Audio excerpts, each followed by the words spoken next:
750,000 federal workers could miss their first full paycheck if the government is still shut down on Friday. My next guest says the shutdown has her stressed and losing sleep as a single mom of two, stress that's now impacting her two daughters as well.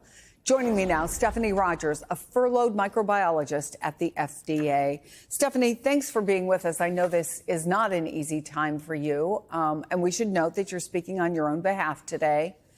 What's this been like, this furlough, for you and your family? It's been pretty difficult. The stress of thinking about how long this will continue, how this will play out.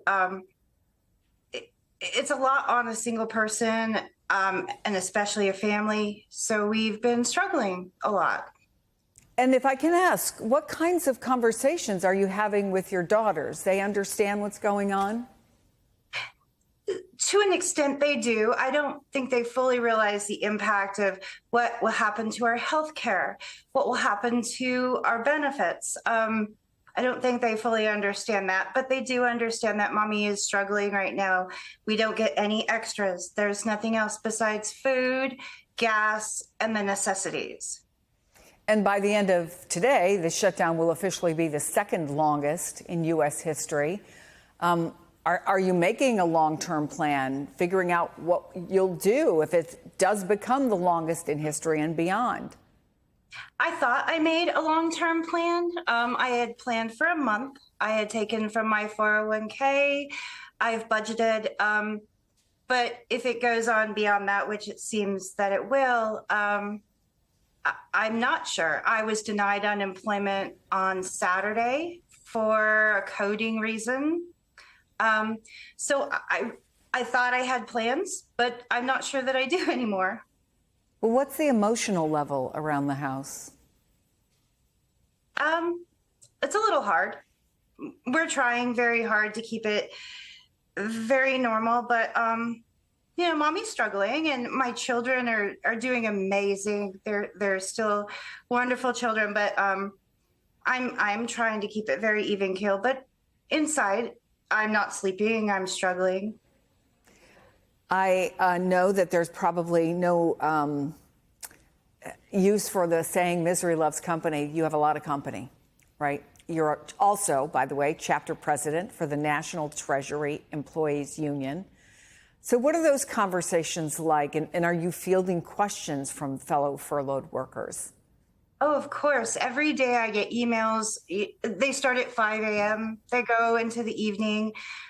There are so many people who are concerned, that are worried about what's going to happen, what we're doing. NTEU, National Treasury Employees Union, is working on employees' behalf, but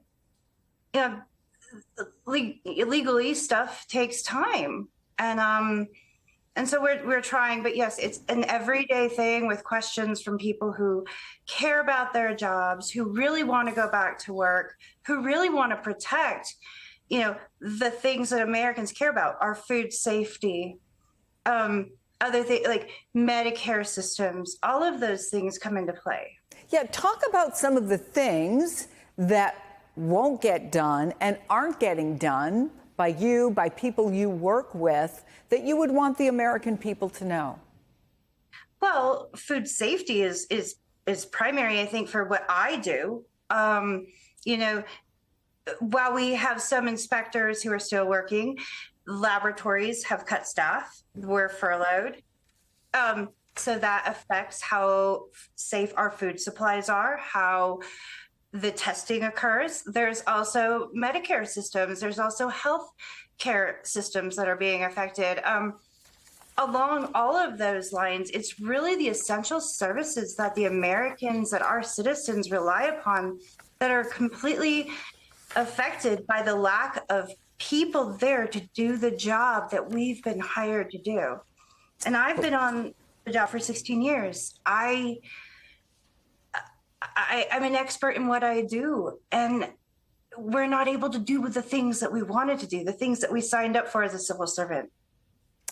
Well, we are all hoping this ends very quickly for you, and I really appreciate you taking the time to help people understand what it's been like. Thank you, Stephanie. Thank you.